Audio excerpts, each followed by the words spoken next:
Bueno, pues buenos días. Vamos a empezar este seminario que vamos a retransmitirlo online.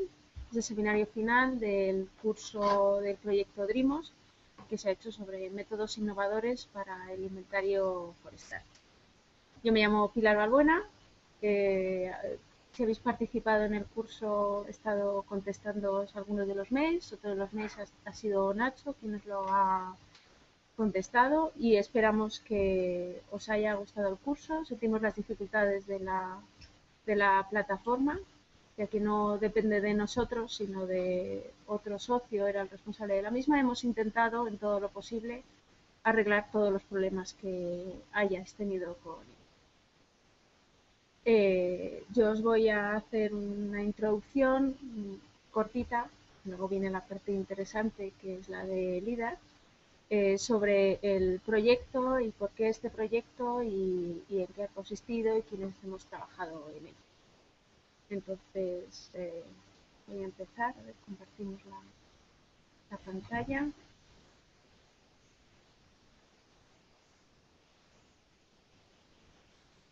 Vale.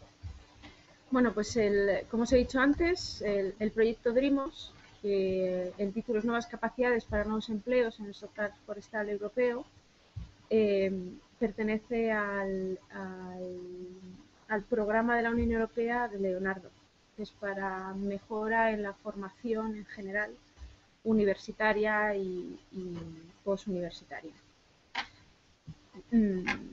Como os he dicho, es para crear nuevas habilidades en los trabajadores forestales.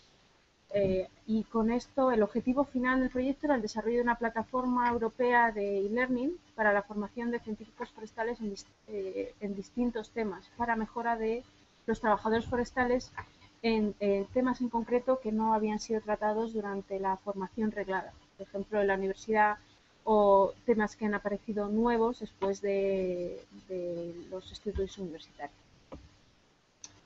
El objetivo principal del proyecto es la innovación en la educación forestal, con una transferencia de los resultados con un enfoque de aprendizaje combinado online, presencial, ejercicios, así cada uno de los temas, porque aquí solo hemos hecho una parte de los temas. Cada socio ha aplicado distintas técnicas para ver cuál era la que tenía mejores resultados en el aprendizaje. Los socios del proyecto son estos 9, uno de ellos es TESEFOR por el trabajo y el resto pertenecen a Grecia, Eslovaquia, Suiza, Portugal e Italia. Y cada uno de ellos encargado con una parte del mismo. Para decidir en qué temas se iba a centrar esta educación, se hizo una encuesta sobre el estudio de las necesidades formativas de los profesionales forestales. Por una parte se les consultó a los decisores, a los políticos y a los trabajadores. Primero analizando cuáles eran los problemas que encontraban a la hora de trabajar en el sector. Y si vemos la parte de los decisores, para ellos el principal problema era una falta de formación, sobre todo a nivel práctico. Y sin embargo, para los trabajadores, los principales problemas eran sueldos que eran bajos, una falta de información sobre realmente qué es lo que hacemos en el sector forestal y una baja contratación, lo cual implica demasiada carga de trabajo a los profesionales que están trabajando ahora mismo. Se preguntó en la formación que se había recibido si la calificaban de buena, mala, regular, y la verdad es que en general, sobre todo para los trabajadores, está calificada como satisfactoria o buena o incluso muy buena. La calidad del servicio a nivel universitario o universidad arreglada es de muy buena calidad. Pero había determinados temas en los que esta información reglada no llega, como en España, por ejemplo, principalmente eran los temas de inventario forestal, aplicación de nuevas técnicas, como el LIDAR, que según el proyecto entraba de forma muy ligera en esto, Paco nos va, con un ejemplo concreto, va a profundizar sobre el tema.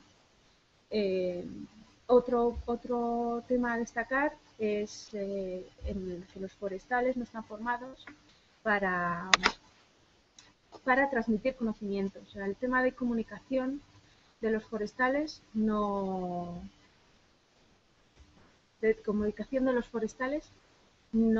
somos buenos porque no nos han enseñado, entonces hay una necesidad en saber más sobre esas técnicas.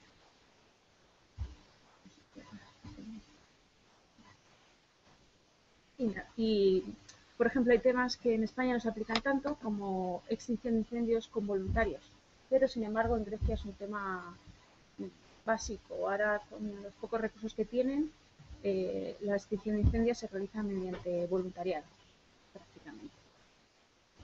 Y esto era un poco la introducción al proyecto. Muchas gracias por vuestra atención y ahora Paco os pasará a hablar sobre LIDAR.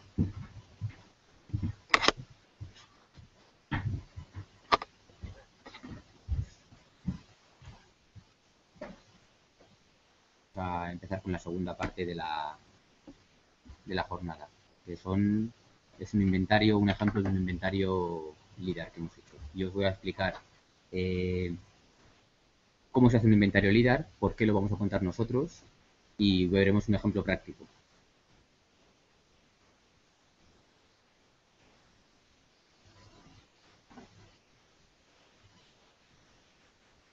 Bueno, el título es El futuro del inventario forestal a través de un ejemplo práctico. Caso real de un inventario LIDAR en un encinar. Yo soy Paco Rodríguez, que trabajo en la empresa Fora Forest Technologies. Nos dedicamos, entre otras cosas, a hacer inventario LIDAR.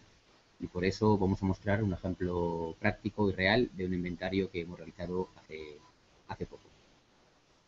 En Fora nos dedicamos a distintas cosas y tenemos algunas marcas. Entre ellas está la de LIDAR forestal. Y es ahí donde aglutinamos todos los temas de LIDAR. Tanto temas de inventario, en el que ahora estamos colaborando con CT4 a través de un visor para ofrecer los resultados desde un visor, que ahora veréis la página web, como en temas de formación, que estamos trabajando con la Universidad de Córdoba y con el Learning Forest, y tenemos ahora mismo dos cursos de inventario.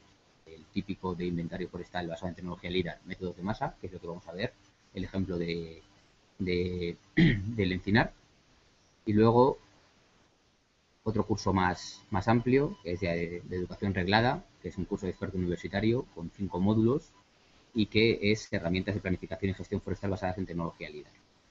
Este es de duración de un año completo. Bueno, entonces, ¿qué es el LIDAR? El LIDAR se basa, lo que necesitamos es un emisor de láser con un GPS diferencial. Entonces, lo que hace es que ese emisor esté en el suelo, sea LIDAR terrestre o esté en el aire, LIDAR transportado, emitirá pulsos láser y, como ya sabéis, el láser rebota en todas las superficies y vuelve. Y calculando el tiempo que ha tardado y las coordenadas precisas que tenemos de dónde está el emisor, podemos calcular la tripleta de coordenadas de con quién ha rebotado. Luego, por otra parte, ¿cómo se comportan estos pulsos? Pues en una superficie sólida completamente, solo hay un pulso y rebota entero. En el agua lo absorbe el agua, ese pulso láser. Y sin embargo, cuando la superficie no es plenamente sólida, por ejemplo, imaginamos una hoja, una parte del pulso rebota y la otra continúa. Entonces lo que tendremos son distintos retornos. ¿Qué información tenemos de un retorno? Pues como os he dicho, tenemos la tripleta de coordenadas de dónde ha rebotado ese retorno. En hojas, suelo, pájaros, etc. En cualquier sitio. Luego podremos, con un preprocesado que llamamos nosotros, clasificarlo. Y clasificaremos lo que es suelo de lo que es vegetación, en nuestro caso, en el ámbito forestal. Luego ese pulso también tendrá una información de intensidad, que es la reflectancia. Y finalmente tendremos también el número de retornos. sabremos si ese pulso es un primer retorno, un segundo o un tercero. Lo que he dicho antes, cuando la superficie no es completamente sólida, parte de ese pulso láser, porque tiene una huella del tamaño más o menos de una pelota de tenis, parte de esa huella continúa y ese pulso continúa y rebota con otra superficie. Puede ser que rebote completamente y se acaba ahí la vida de ese retorno porque vuelve al receptor, o continúa otra parte de ese segundo retorno. Y así podremos saber si son primeros, segundos, terceros. Entonces, en ese preprocesado, una vez tengamos los datos LIDAR, ¿qué visualizaremos principalmente? Sobre todo, si es suelo o es vegetación. En esta imagen a la izquierda veis lo que es rosa, que es suelo, lo que es verde es vegetación. Y podremos clasificarlo por número de retornos. A veces nos puede interesar trabajar solo con primeros retornos o con todos los retornos. ¿Y cuál es la aplicación directa de esta información LIDAR? Y en particular, ¿por qué se ha realizado en España este vuelo del IEGN de información LIDAR? Pues para generar modelos digitales de elevaciones, en particular los modelos digitales del terreno, con una resolución espacial pequeña. En el IEGN les ofrecen una resolución de 5 por 5 metros, pero nosotros trabajando con la nube de puntos directamente podemos hacerlos con resolución perfectamente de 2 por 2 o de 3 por 2. ¿Y qué información tenemos además que podemos extraer directamente de la nube de puntos?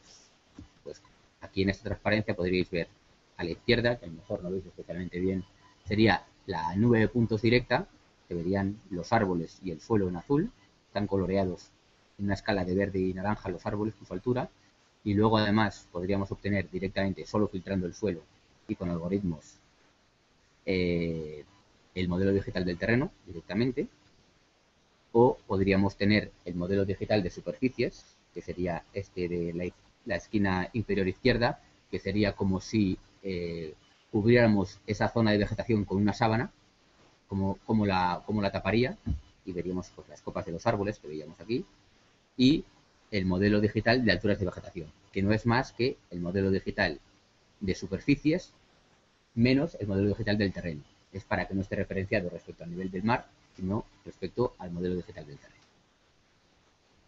Esas serían las aplicaciones generales, por lo que en España, por ejemplo, se diseñaron el vuelo del IEGN, pero que no incluía aplicaciones forestales.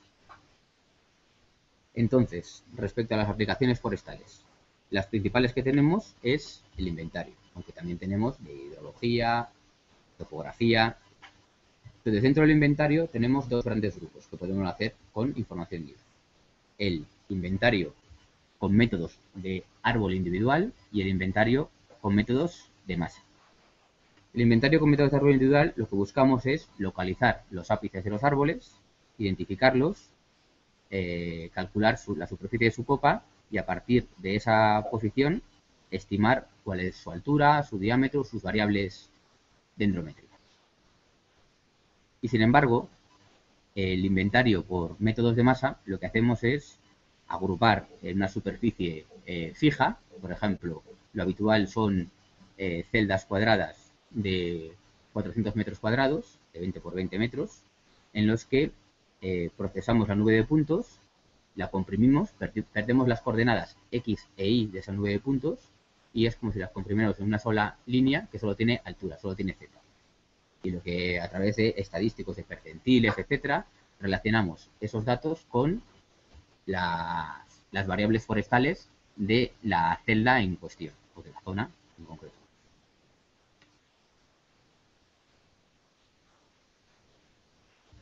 ¿Qué datos disponibles tenemos en España? Pues el IGN, a través del PNOA, pensó en su momento dar cobertura LIDAR a prácticamente a toda España. Y este es el mapa de cómo están actualmente las coberturas realizadas. El objetivo era generar modelos digitales del terreno, de gran resolución, de 5 por 5, pero luego se ha visto que tenía muchas más utilidades. Actualmente se está haciendo Andalucía y Baleares. Y no estoy seguro si se hace o si se va a hacer el cuadrante que falta de Castilla y León. ¿Nos sirven estos datos? Sí que nos sirven. Hay publicaciones científicas que avalan que con una densidad de puntos de medio punto por metro cuadrado, que es lo que tiene el PNOA, se pueden extraer variables forestales para inventario. ¿Qué información nos da la nube de puntos directamente del LIDAR? Pues como os he dicho, tenemos aquí, si se ve más o menos bien, lo que serían los rebotes. En verde sería la vegetación y sería cómo rebota los pulsos láser en la vegetación. Y en rosa y blanco sería lo que es el modelo digital del terreno, el suelo. Entonces, pues a partir de esa nube de puntos podemos extraer alturas medias de masa, alturas de sección de ramas, alturas dominantes, o la continuidad vertical que existe en algún momento en concreto, o la continuidad horizontal, o si hay un estrato de regeneración.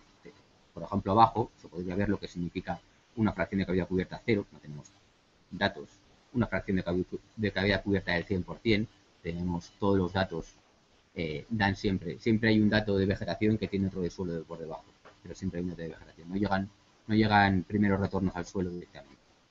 O lo que significaba lo que os he dicho de los percentiles, que sería así: comprimimos esa nube de puntos, ese píxel, que es un volumen, es un voxel que se llama, en solo un plano, que sería el de Z. Lo que se hace es ordenar esas alturas, y el percentil 5 quiere decir que el 5% de las observaciones está por debajo de esa altura, el 95. O sea, el percentil 5 lo que quiere decir es una altura baja, el percentil 95 es una altura alta. ¿Cuál es el esquema general de un inventario forestal con tecnología LIDAR? Pues el esquema general es el siguiente. Tenemos una toma de datos desde un punto de vista de adquisición de la nube de puntos LIDAR y una toma de datos en campo. Esas dos fuentes de datos las vamos a relacionar mediante modelos estadísticos, tras procesar la nube de puntos, etcétera, para que a partir de esa nube de puntos que tenemos en continuo obtenida por el LIDAR, podamos estimar todas las variables forestales. Y el último paso va a ser una generación de cartografía, mapas temáticos. Como hemos visto, modelos digitales del terreno, de elevaciones, de altura de vegetación, pendientes, sombreados, fracción de cavidad cubierta, distintos percentiles, y luego ya estimadas esas variables forestales.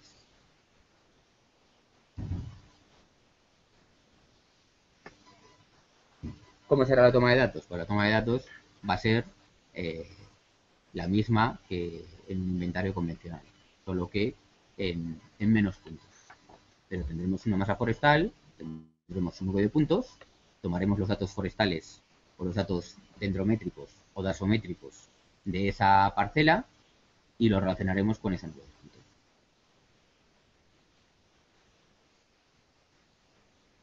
A partir de lo que hacemos es que, en nuestro caso, tendremos un modelo estadístico en el que tenemos una i, que van a ser siempre los datos de campo, y la relacionaremos con distintas x, que van a ser los datos que proceden de la nube de puntos LIDAR.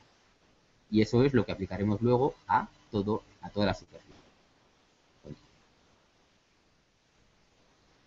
Porque lo que queremos es que esa información que tenemos real de campo se corresponda con la que hemos estimado. Entonces, tendremos que realizar también una validación para saber que esos datos son buenos. Es decir, esas son las mismas superficies, arriba es una ortofoto, abajo es la estimación con LIDAR, y se tiene que corresponder. Entonces, esta es una fase importante, esa evaluación de la calidad del inventario, ya que tenemos dos fases. Una fase que es el ajuste y otra fase que es la validación. Y tendremos intersección entre ambas fases. En el ajuste tenemos que comprobar unas hipótesis, tenemos que ver que la especificación del modelo es buena, que el modelo es robusto, es consistente y tiene sentido. Y evaluaremos unos estadísticos, que sea error cuadrático medio, R cuadrado, error absoluto medio, es una serie de estadísticos de diagnosis. que serán los mismos estadísticos, pero sobre otra muestra distinta, que será en la validación. Porque en la validación también nos va a interesar cómo funciona ese rango, cómo funciona ese modelo en ese rango, cuál es su uso, o el comportamiento, o si realmente hemos cumplido los objetivos. Esa sería la parte inicial de la charla, en la que quería mostraros un poco cuatro cosas sobre el LIDAR para situarnos. Entonces, lo que hemos hecho desde... ¿No sale en mi pantalla? No.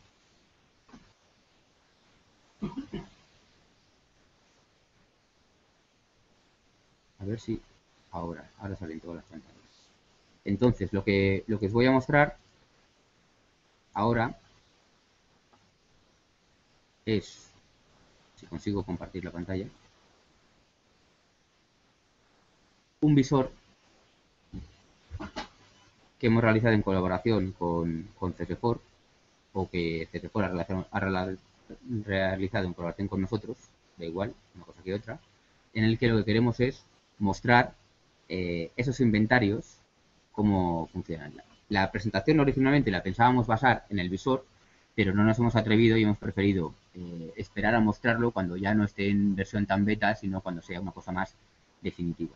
Pero la idea es que todos los resultados de ese inventario los podamos ver en una página web en donde podamos descargar los datos que nos interesan, ver las estadísticas a nivel de Rodal que nos interesa, o ir visualizando sobre el mapa tanto los datos a nivel de Rodal como los datos a nivel de inventario a nivel de celda.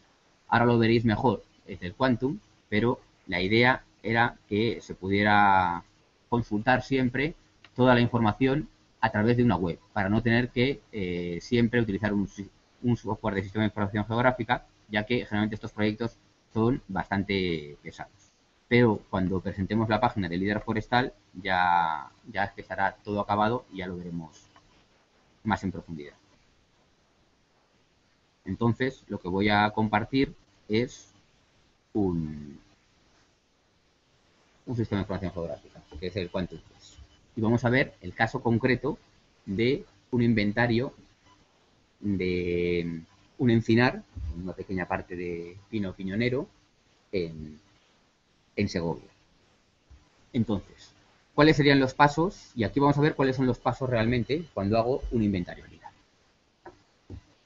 Lo que se necesita es una cartografía de base, que será, obviamente, el perímetro del monte que tenemos que inventariar.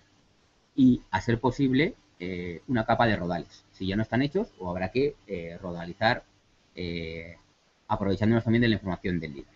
Entonces, en este caso, era una revisión de una ordenación. Tenemos el perímetro y tenemos una capa de rodales. Entonces, ¿qué hacemos nosotros? Adquirimos la información LIDAR del IEGN y la preprocesamos. Y por otra parte, descargamos el mapa forestal español y vemos qué es lo que tenemos en este monte. Vemos que todo lo que es amarillito es encina, y lo que es rojo, que son dos pequeñas manchas aquí, una mancha aquí y otra mancha aquí, es pino.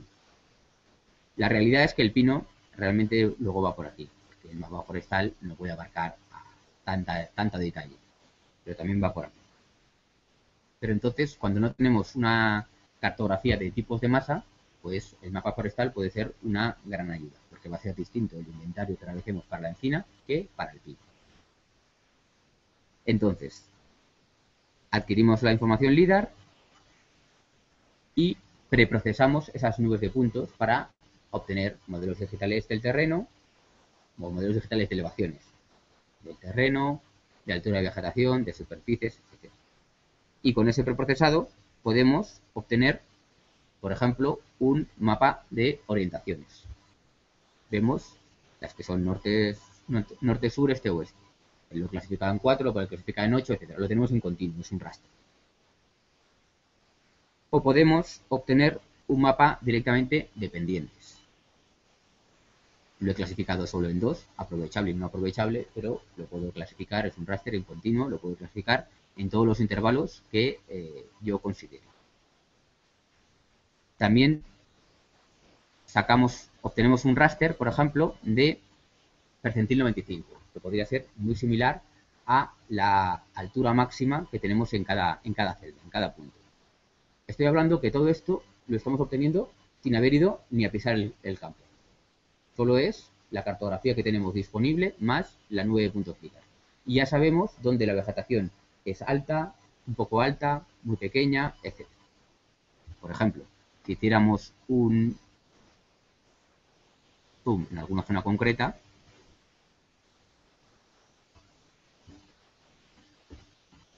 pues aquí veríamos en píxeles de 20 por 20 metros cómo es la altura de vegetación en cada punto. Vamos a información y tenemos que en este punto tenemos... En este punto no me deja señalarlo.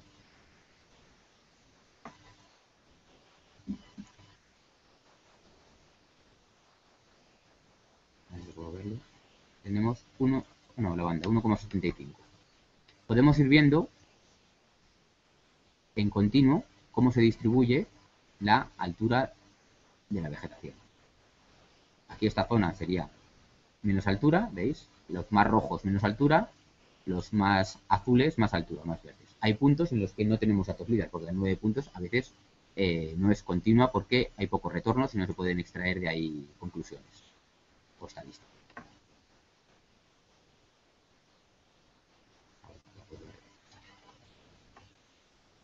Y eso lo podríamos ir viendo en toda la superficie. ¿Para qué nos va a servir esto? Pues nos va a servir para cuando tengamos que hacer el muestreo de campo. Porque vamos a ir a hacer el muestreo de campo conociendo a priori cómo es el monte. ¿Por qué? Porque conocemos su altura, pero también conocemos su fracción de cavidad cubierta. Vamos a hacer, por ejemplo, otra vez un zoom para que se vea con algo más de detalle. El intermedio. Entonces vemos como cuanto más oscuro, mayor fracción de cavidad cubierta. Y cuanto más claro, menor fracción de cavidad cubierta. Pues vemos que aquí es esta zona bastante ocupada y esta zona menos ocupada. Si quitáramos la capa, lo veríamos. Como aquí era mucho más denso, modificación, etc. Vamos a cambiar de rodal que nos haga la edificación para verlo más claro. Tenemos aquí, si lo quitamos, pues vemos estas zonas, veis las zonas claras, perfectamente se ven. Hemos pasado la manita, este claro. Y eso nos va a ayudar para poder definir perfectamente cómo hacemos el muestreo. Y aún no hemos tenido que ir a campo. Volvemos a ver el mapa en completo, toda la zona de estudio. Entonces, ¿nosotros qué hicimos? Definir un muestreo.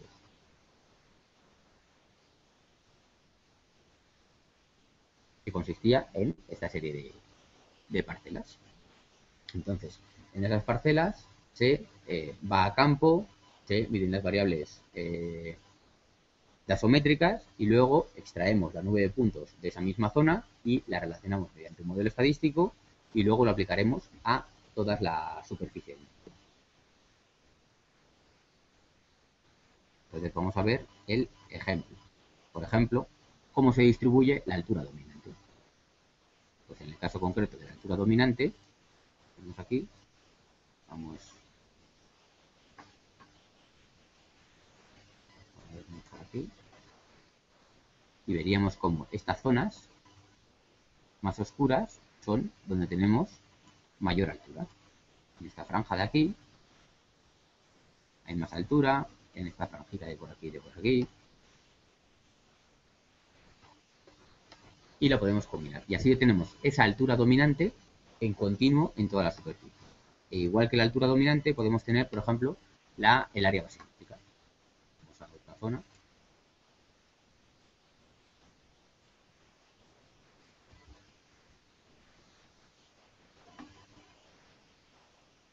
Por ejemplo, en este caso, los marrones oscuros son zonas con poco área basimétrica. Ya se ve en la orto, con el mapa de Bing, que esta zona es muy clara, con muy poca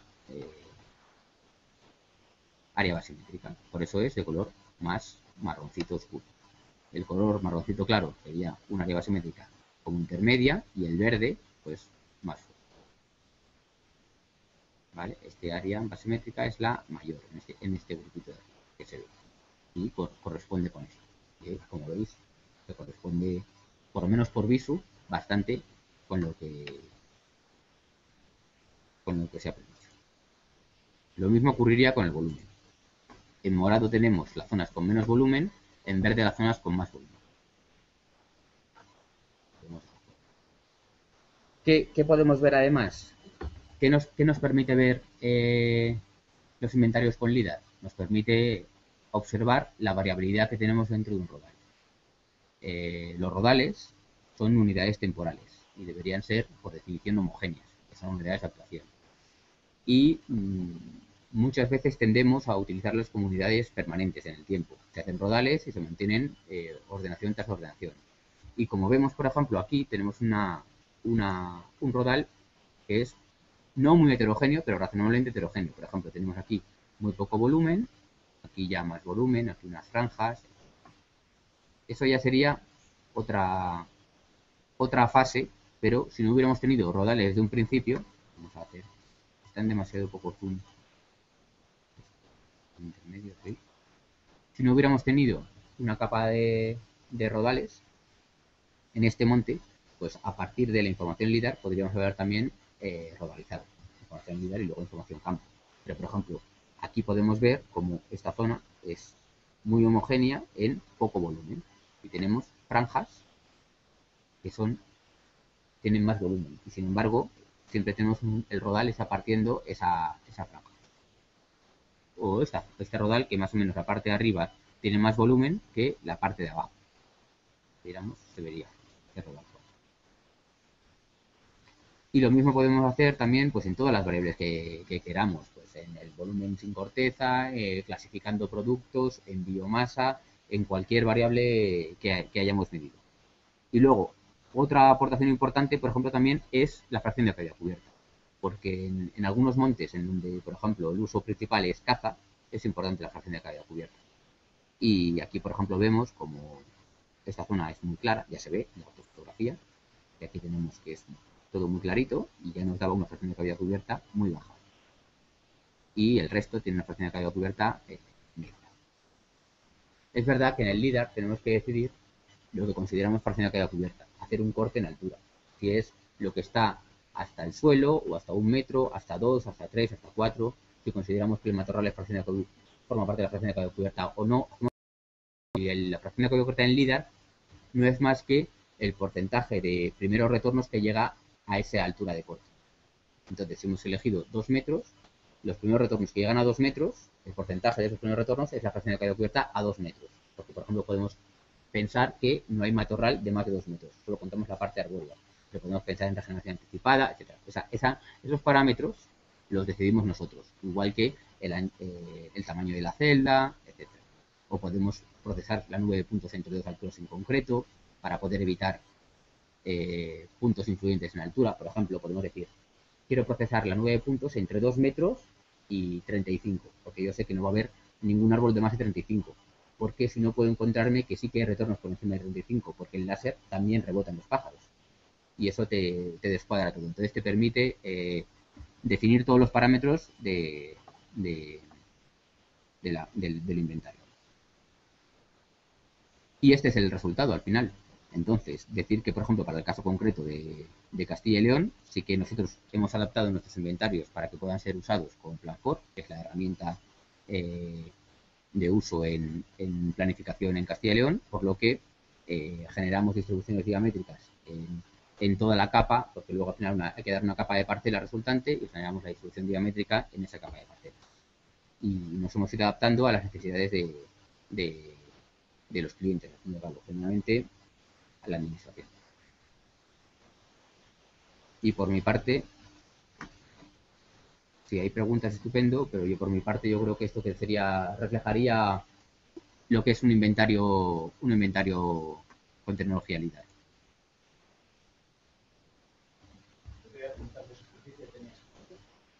Este monte tenía una superficie de entre 500 y 525 hectáreas, no me acuerdo especialmente.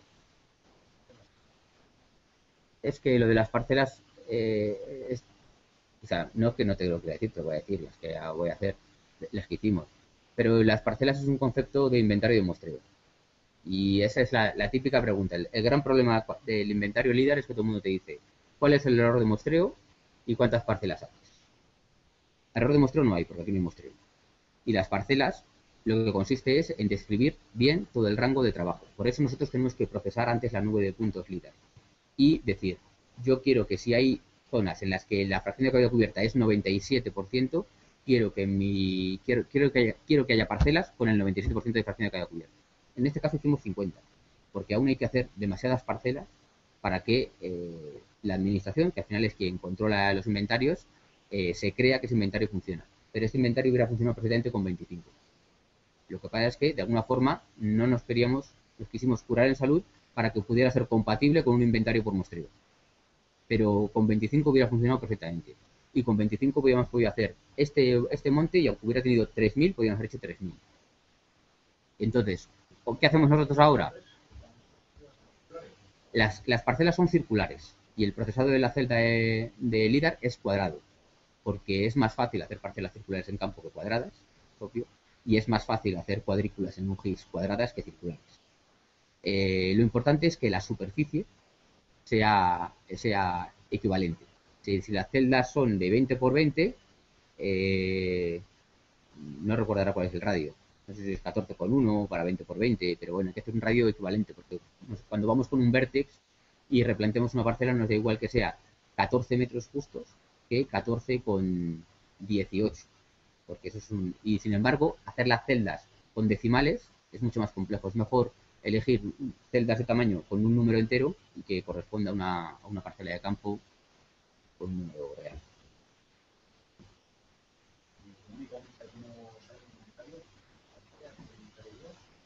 Nosotros, lo que os había puesto aquí al principio de la presentación, o en la página web, ¿está? Aunque está la página web en versión beta, aquí sí que hemos puesto los productos como los ofrecemos. Entonces, un inventario, el típico de planificación forestal, ese lo hacemos a 2 euros por hectárea. Entonces, siempre y cuando haya una superficie mínima. No vamos a hacerlo para 100 hectáreas. A no ser que ya tengamos unos modelos que sean válidos. Y luego lo que hacemos es distintos productos. Tenemos uno que es más caro de 4 euros, pero entonces se puede clasificar productos, se calcula calidad de estación también, etc. O uno de planificación que te permite hacer distintos itinerarios silvícolas. Aún así, la base es, pero es muy importante respecto a las parcelas. En estos 2 euros por hectárea no se incluye el trabajo de campo, porque nuestra base de trabajo es modelos que tenemos que ya funcionan, lo que hacemos es calibrarlos con una nueva muestra. Y esa es la base para que sean más baratos. Conceptualmente es parecido a la calidad de estación. Todos sabemos lo que es una curva de calidad de estación, una sigmoide, que tienes una calidad media. Y entonces tú vas a campo, mides tu altura y tu edad y te recolocas en esa curva y se estima todo el resto de curva. Pues aquí pasa lo mismo. Tenemos unos modelos ya robustos para algunas especies y si no, los construimos, como ha ocurrido con la encina, y lo que hacemos es calibrarlos con los datos de ese modelo, de ese campo en concreto. ¿Qué utilizamos también? Parcelas de inventario forestal nacional. Para eso tenemos muchísimas parcelas de inventario forestal nacional. Porque hemos desarrollado una técnica para recolocar esas parcelas y conseguir cuál sería el centro si hubiera sido con un GPS submétrico. Porque tenemos los rumbos y las distancias de todos los árboles y entonces a partir de esa base de datos del IFN podemos construir modelos robustos para alguna especie y luego calibrarlos en el monte en concreto. Por lo que con una pequeña muestra de datos de campo, que al final es lo más caro, podemos ofrecer estos precios.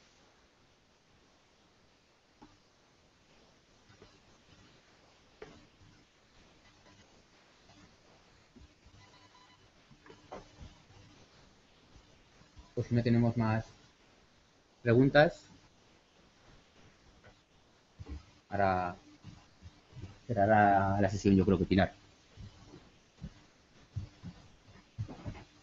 Bueno, pues esperamos que os haya gustado la charla para ampliar la información que se ha dado en el curso sobre liderazgo muy básica, pero yo creo que la presentación de Paco ha sido muy completa. Si tenéis cualquier duda o pregunta que no hayáis podido hacer en este momento y os surja, escribidme a mi correo pilar.balbuena@csfor.com y os responderemos lo antes posible. Entonces ya con esto cerramos el seminario online y en unos días estará disponible el vídeo con las presentaciones insertadas para aquellos que no han podido asistir. Muchas gracias.